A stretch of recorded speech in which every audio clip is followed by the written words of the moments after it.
झेलेला बानी तैयार बोली झेलेला भतीजा के मौसी चोली से आइली जीजा से होली खेलेला भतीजा के मौसी चोली से आइली जीजा से होली खेलेला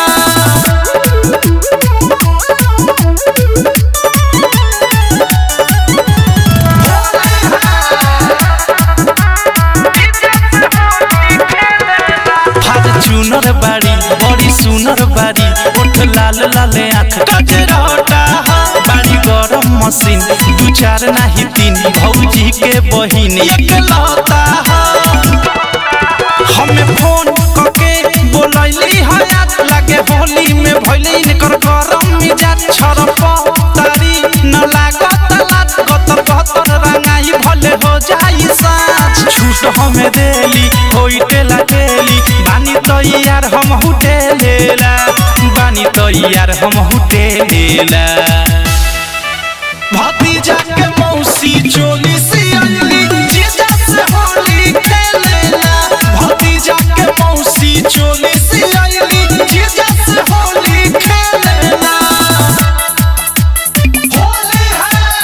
म्यूजिक बाय विकेश भोजपुरिया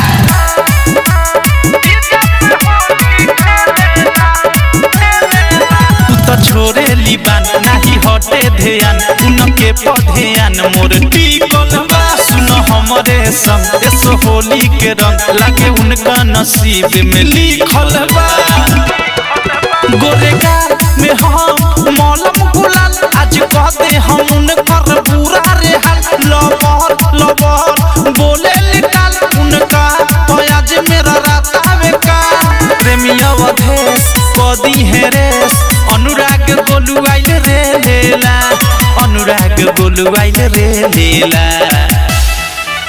भतीजा के मौसी चोली से आइली जीजा से होली खेलेला भतीजा के मौसी चोली से आइली जीजा से होली खेलेला सितारा सितारा खूब लगा के अपना मोट पिचकारी में होली में अब की आइल बानी भैया के ससुरारी में बाड़ी उकाड़ा बोले लिबाड़ा बानी तैयार बोली झेलेला